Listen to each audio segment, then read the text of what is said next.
Olá, muito boa noite a você. Eu sou Adalberto Piotto e seja bem-vindo ao Cenário Econômico pela TV Brasil, com emissoras públicas de todo o país, diretamente dos estúdios da B3, no centro da cidade de São Paulo.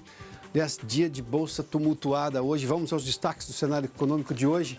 Sobre a Turquia, exatamente a Turquia. Nós tivemos de novo um problema hoje. Na verdade, foram anunciadas sobretaxas a produtos americanos, o que era uma instabilidade comercial entre os Estados Unidos e a Turquia. Agora já virou uma declaração de guerra comercial. O Ibovespa operou em queda, o dólar em alta. Na verdade, as bolsas pelo mundo todo tiveram queda hoje, dada essa instabilidade na Turquia. Os turcos contra-atacam com essas sobretaxas em vários produtos norte-americanos, a gente tem detalhes aqui sobre isso. A prévia do PIB foi divulgada hoje pelo Banco Central. O índice de atividade econômica mostrou uma recuperação da economia no mês de junho, embora a greve dos caminhoneiros em maio tenha contaminado o resultado do segundo trimestre do ano. A gente mostra isso daqui a pouquinho. As vendas de imóveis tiveram um resultado muito positivo no primeiro semestre aqui em São Paulo. Daqui a pouco a Vanessa Casalino tem detalhes sobre isso. E aqui no estúdio a gente vai conversar com o Nilson Pereira sobre escassez de talentos. É exatamente isso. A gente tem um índice de desemprego muito alto no país, mas muitas empresas têm problemas para contratar profissionais qualificados no Brasil. Isso tudo no cenário econômico que já está no ar.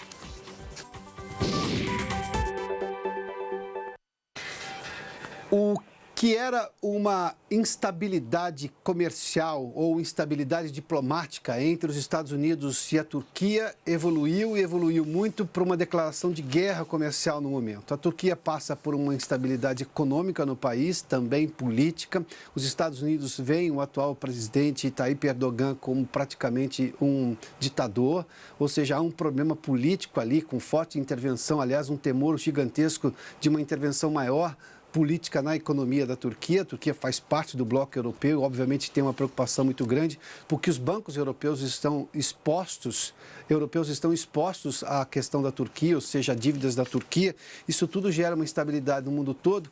Mas hoje, depois que os Estados Unidos, dias atrás, anunciaram sobretaxas no aço e no alumínio exportado pela Turquia para os Estados Unidos, hoje o presidente turco anunciou sobretaxas a vários produtos norte-americanos. Foi, digamos, um contra-ataque em relação às sobretaxas comerciais. Vamos dar uma olhadinha, porque nós preparamos algumas telas para mostrar exatamente qual é essa situação na Turquia. Vamos lá. Os Estados Unidos, dias atrás, aliás, foi publicado isso no Twitter do presidente Donald Trump. Ele administra, ele gerencia o governo americano, ele governa pelo Twitter também. Anunciou uma sobretaxa no aço de 50% e no alumínio de 20%, desses metais exportados pela Turquia. A Turquia agora respondeu dizendo o seguinte: a sobretaxa em carros, por exemplo, foi a 120%, em bebidas alcoólicas exportadas pelos Estados Unidos, evidentemente a Turquia 140%, teve também sobretaxa em vários outros produtos, como tabaco, por exemplo, ou seja, cigarros. Vale só lembrar que a lira turca, por exemplo, já perdeu quase 80% do valor só neste ano, quase 40% nesse último mês, devido justamente a essa instabilidade no país.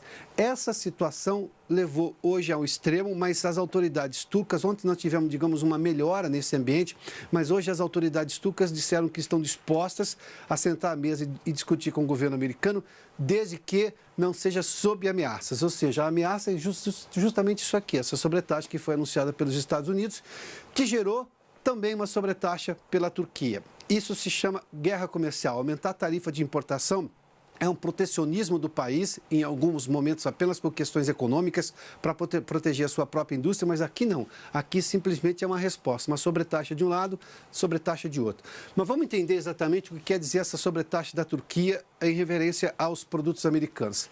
As sobretaxas turcas aos Estados Unidos somam, segundo esse anúncio do governo, 533 milhões de dólares. Mas se olhar a relação comercial entre os dois países, diante de 19 bilhões de importações dos Estados Unidos, ou seja, os turcos importam quase 20 bilhões de dólares, as sobretaxas são apenas aqui, olha. O que deixa muito claro que, na verdade, é uma ameaça, é apenas uma resposta às sobretaxas ao aço e ao alumínio por parte dos Estados Unidos. Porque, por esse ponto de vista, a gente vê que não mexe muito, por exemplo, na relação comercial ou nos lucros que os americanos têm vendendo para a Turquia. O problema é de uma economia mais fraca lidando com a economia mais forte do mundo, a economia mais poderosa do mundo. E esse valor mostra claramente que foi apenas um primeiro passo agressivo diante de uma agressão, que foi a sobretaxa do aço e do alumínio. Agora, essas sobretaxas dos turcos em relação aos produtos americanos. Aliás, ontem o próprio presidente turco fez menção de que ia boicotar todos os produtos eletrônicos americanos. Estava convocando, inclusive, os turcos a deixarem de comprar produtos americanos. Os produtos eletrônicos americanos estão no mundo todo e chamam a atenção pela qualidade e tecnologia aplicada. Só para citar um deles, nós estamos falando, por exemplo, do iPhone. Mas isso aqui mostra claramente, esse número de 533 milhões de sobretaxas turcas neste momento é apenas um sinal para demonstrar a contrariedade dos turcos em relação às sobretaxas americanas. Porque, olha, o que os Estados Unidos vendem são quase 20 bilhões, 19 bilhões de exportações para os turcos. Vamos lá. Esse é o momento que gerou toda essa turbulência, claro, trouxe problemas nas bolsas do mundo todo. Aqui a gente tem os dados do Ibovespa. Hoje, aqui no Brasil, a crise na Turquia está afetando mercados emergentes, mas está afetando também bolsas do mundo todo, tanto na Europa, na Ásia e nos Estados Unidos. O Ibovespa hoje caiu quase 2%, teve uma queda mais alta durante o dia, mas terminou em quase 2%, 1,94% de queda a 77.077 pontos. Ontem a gente estava vendo uma recuperação do Ibovespa, ontem e na segunda-feira. Hoje voltou a cair, chegou inclusive a perder a casa dos 77 mil pontos, quase um pouco acima dos 76 mil pontos. A Dow Jones, para ter uma ideia da Bolsa Americana, caiu hoje também quase pouco mais de 0,5% a 25.162 pontos. Isso aqui chama-se guerra comercial. Guerra comercial ninguém ganha, no final ninguém ganha.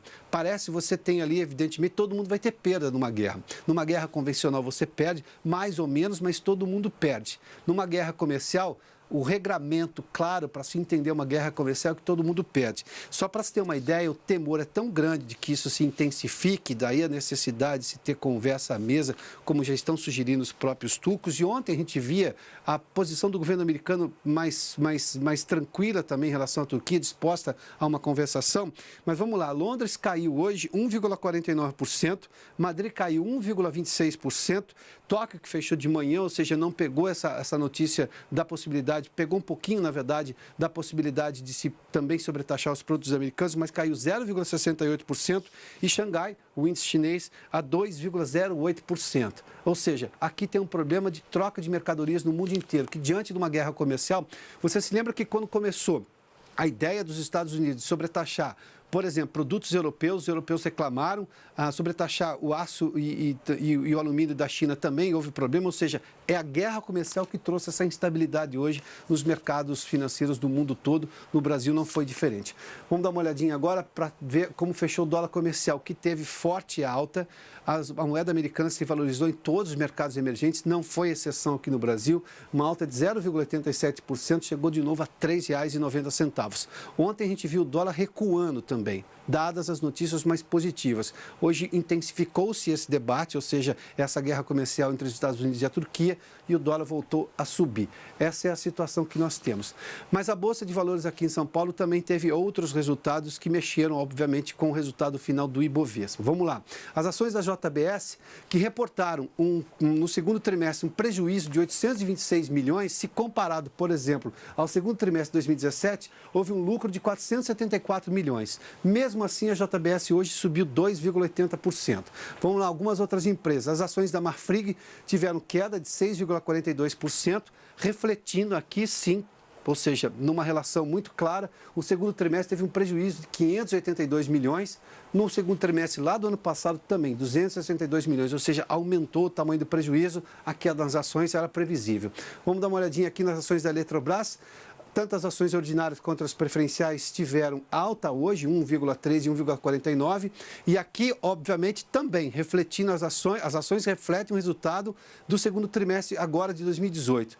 Um lucro de 2 bilhões 830 milhões de reais. Aqui tem muito da tarifa de energia que subiu e, obviamente, isso faz com que aumente o lucro das empresas que distribuem energia no país. A Eletrobras, por exemplo, está à frente delas. O segundo trimestre de 2017 já tinha havido um lucro, mas o lucro saltou bastante, de 354 milhões para 2 bilhões e 830 milhões de reais. Bom, vamos continuar falando porque hoje, o primeiro semestre deste ano, teve um crescimento nas vendas, agora falando do mercado nacional, que doméstico, da economia doméstica brasileira, especialmente no caso de São Paulo aqui, porque saiu o resultado do crescimento, com o crescimento das vendas de imóveis na cidade de São Paulo. O resultado é comemorado porque, obviamente, nós estamos falando de imóveis, e imóveis teve problemas lá no ano passado. A Vanessa Casalino conversa conosco e traz mais detalhes. Vanessa, boa noite. Oi, Piotr, boa noite para você, boa noite a todos. São números do Secov, são 2 pesquisas. Começo por esse balanço que você falou do primeiro semestre, quando foram vendidas mais de 12 mil unidades residenciais aqui na capital, um número 52% superior ao do mesmo período do ano passado. Ainda o melhor resultado desde o início da crise econômica em 2013. O patamar se aproxima da média histórica de vendas do primeiro semestre de 2004 a 2018. Já as vendas de imóveis novos também se aproximam do que foi registrado nos anos de 2011 e 2012, o que na avaliação do Secov reafirma a reação do mercado imobiliário da capital, que teria começado no segundo semestre do ano passado. Os imóveis mais vendidos foram os de 2 dormitórios, com área útil de até 45 metros quadrados e valor inferior a R$240 mil, 67% do total. A zona oeste da cidade aparece em primeiro lugar nas preferências, seguidas da zona sul, norte, leste e centro. Destaque ainda para os imóveis econômicos enquadrados no programa Minha Casa Minha Vida, 40% do total. Nesse período, a quantidade de vendas foi maior que a de lançamentos. Com isso, para os próximos 6 meses, o Secov espera queda no volume de lançamentos, mas crescimento nas vendas, entre 10% e 17%. Foi divulgada também a pesquisa do mercado imobiliário de junho. Os resultados ficaram acima do esperado e, nesse enfoque, a cidade de São Paulo também teve o maior volume de unidades lançadas, mais de 2.800. Também se destacaram imóveis de 2 dormitórios, enquadrados no Minha Casa Minha Vida. Já as vendas superaram o resultado de maio e também o de junho do ano passado. Com isso, junho teve o segundo melhor desempenho de vendas de 2018, Piotr. Muito obrigado, Vanessa. Bom, a Confederação Nacional do Comércio também divulgou um balanço hoje sobre a abertura de novas lojas. O resultado é positivo, mas a sensação da Confederação é que o resultado poderia ter sido melhor se tivéssemos uma velocidade maior da recuperação da economia. O Marcelo Castilho está no Rio e tem mais detalhes. Marcelo, boa noite.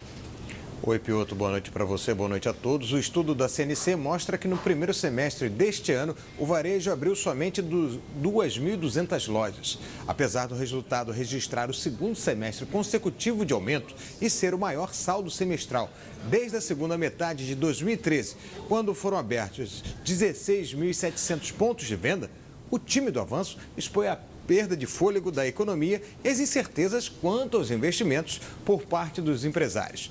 Diante do atual cenário de lenta recuperação econômica e de cautela nos investimentos, a CNC reduziu sua previsão de abertura de 20.700 pontos de venda no varejo brasileiro para 5.200 lojas no fim desse ano. Entre os principais segmentos, os hiper e supermercados se destacaram positivamente. Foram mais de 1.300 lojas abertas. Depois aparecem lojas de artigos de uso pessoal e doméstico com 840 pontos e vestuário com 780. Por outro lado, estabelecimentos especializados em venda de materiais de construção foram os que mais fecharam as portas no semestre. 915 lojas acabaram. Para a Confederação, além das paralisações ocorridas no terceiro bimestre do ano, o fraco cenário do mercado de trabalho, a desvalorização do real, as pressões de custos impostas pelo ritmo mais acelerado de preços administrados e, principalmente, a elevada incerteza com relação ao cenário político, são alguns dos principais fatores inibidores de investimentos. A entidade projeta ainda alta de 4,5% no volume de vendas do setor. A previsão anterior era de 4,7%. São Paulo, Santa Catarina e Minas Gerais foram os estados que mais abriram novos negócios. Por outro lado, o Rio de Janeiro foi responsável por 45% dos fechamentos. Piotr.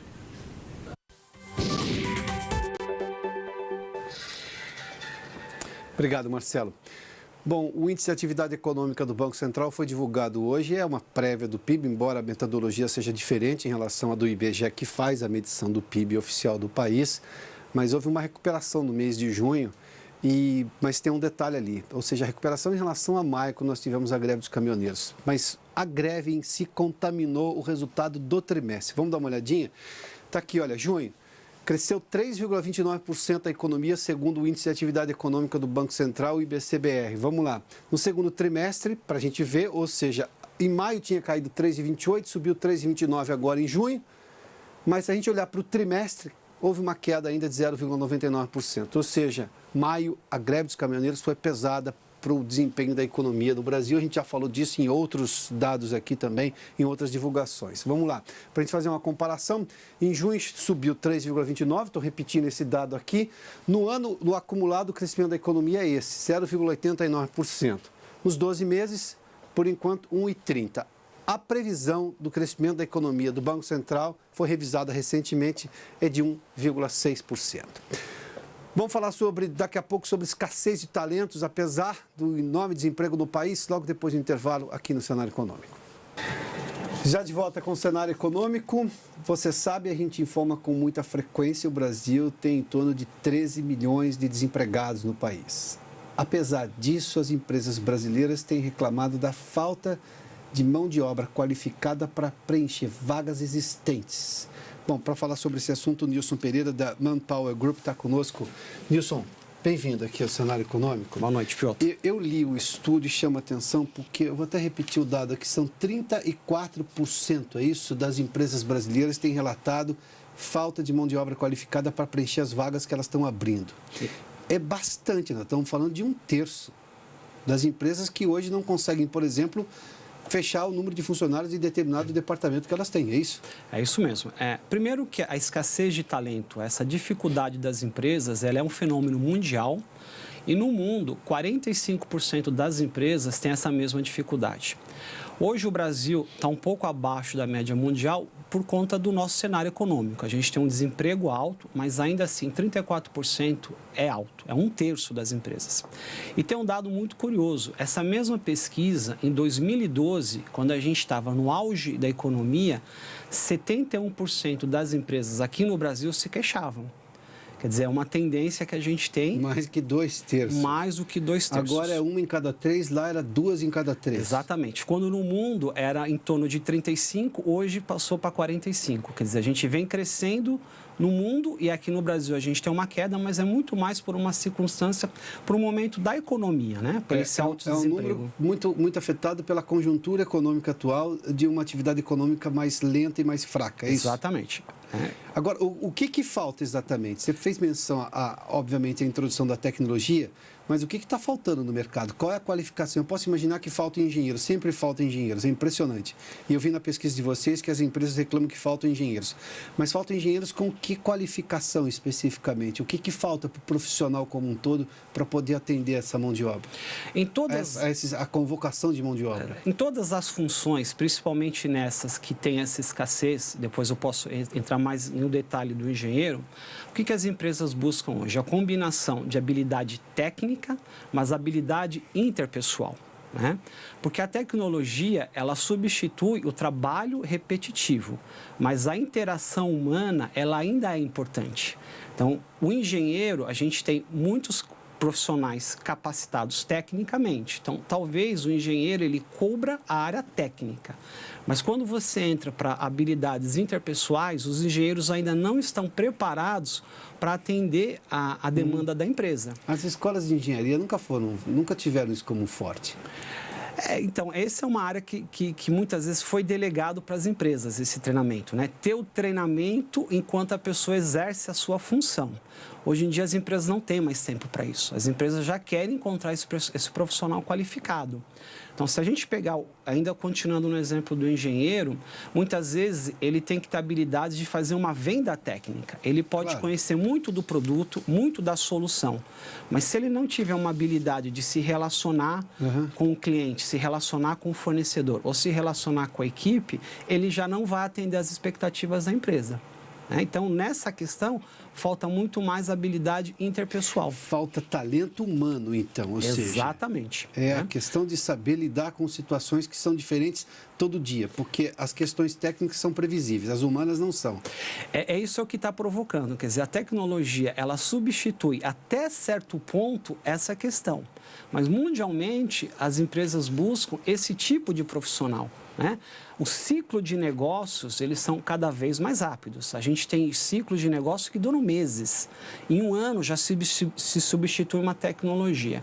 Então, o que as empresas esperam? Profissionais que tenham uma alta capacidade de se relacionar, de aprender, ou mesmo um profissional que tenha empatia, um profissional, a gente fala muito de resiliência, né? Mas é o profissional que ele tem que estar adaptado a mudanças. E as empresas também buscam profissionais que apresentem soluções, porque no dia a dia os problemas estão aí.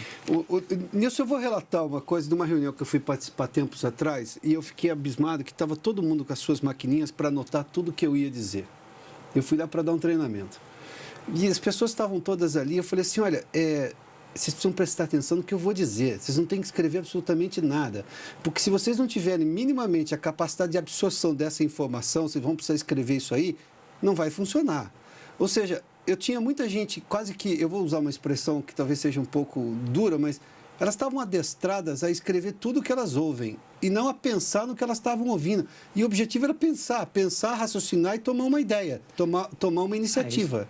Exato. Absorver um conhecimento, hoje todo mundo consegue. Agora, como você faz uso desse conhecimento, como você coloca isso na prática e como você consegue colocar isso no dia a dia das empresas. É isso que as empresas buscam, né? Nesse profissional. Conhecimento hoje é fácil. Se você tem uma dúvida sobre um determinado assunto, você vai na internet, você tem a resposta. Agora, ter a resposta técnica não faz com que a pessoa tenha as habilidades ou atitude. É isso que as empresas buscam, atitude, né? E isso é cada vez mais difícil. Atitude para resolver problemas que apareceram 10 minutos antes, é isso? Exatamente. Quando você está diante de um cliente, seja de qualquer área, né? O cliente sempre vai vir com um problema. Óbvio. Com uma dificuldade. Se você não tem aquela habilidade para atender a expectativa do teu cliente naquele momento, você não vai realizar a tua venda. Aliás, eu vi aqui no estudo de vocês as habilidades mais procuradas. Representantes de vendas, motoristas, profissionais de ofício. O que são exatamente profissionais de ofício? Profissionais de ofício são funções técnicas, né? Técnicos, obviamente, contabilidade e finanças, profissionais de saúde, TI, a tecnologia da informação, suporte administrativo, indústria e, claro, engenheiros, que a gente já citou aqui. Curioso, por exemplo, o motorista, né? Por que o motorista hoje é uma escassez? Tem a ver com a tecnologia, mas de uma outra forma. Hoje se faz muita compra online. As pessoas já não vão mais, ou com tanta frequência, adquirir o produto e ele trazer esse produto para casa. Então, exige uma logística de entrega desse produto. Então, as pessoas estão mudando o hábito de consumo, vai na internet, faz a sua compra e é necessário toda uma logística de transporte e de entrega. Então, isso faz com que a função de motorista seja uma das mais escassas no mundo, não só no Brasil. Motorista. Motorista. Nilson, se eu for a qualquer lugar hoje e reclamar de algum serviço, eu vou ouvir outras 10 pessoas reclamando de algum outro serviço, do mesmo ou de outros serviços. Esse é o problema. As empresas não estão conseguindo mão de obra qualificada para poder atender, prestar um bom serviço e por isso elas têm reclamações no Procon de monte, reclamações se for uma empresa de TI, de telecomunicações na Anatel de monte. O problema é o profissional que chega despreparado, a empresa que treina pouco ou ela não tem tempo de treinar. Você fez menção que as empresas estão procurando um profissional já pronto, é isso? Se a gente for observar todo o processo dessa empresa, talvez para nós consumidores, o ponto mais tangível é o atendimento final. Mas o que as empresas, qual é a dificuldade, é como que elas fazem, toda na cadeia de valor que ela desenvolve, todo o processo, é evitar que se tenha uma situação de conflito com o consumidor. Então, para nós é perceptível na hora do atendimento, mas o que gerou aquele problema, o que gerou aquela insatisfação, isso está em toda a parte da cadeia produtiva das empresas. E por isso que aparecem diferentes funções, não só na parte do atendimento. E esse é o desafio que as empresas têm hoje. Acesso à tecnologia, todo mundo tem. Agora, como é que você vai se diferenciar o seu produto, o seu serviço, diante dessa questão comum? E aí entra o talento humano. Então, a escassez é nessa parte do talento humano, quer dizer, o quanto o homem vai contribuir para que a máquina não consegue. Por mais que se fale de inteligência artificial, fale de outros recursos, a interação humana ela é importante ainda. Quem está no comando é o ser humano, é isso? Exatamente. E o ser humano precisa ter essa consciência. Exatamente. E ficar mais eficiente. Nilson, obrigado pela gentileza da Obrigado pela entrevista aí. oportunidade, piloto. Bom, é mais ou menos como ter mais generosidade e mais eficiência, seja lá o que isso indique para você. Isso quer dizer mais estudo, porque está sobrando vaga no mercado em várias qualificações. A pesquisa foi muito clara em mostrar isso aí. O Cenário Econômico termina aqui. Obrigado pela sua companhia, pela audiência. Boa noite a você. Até amanhã.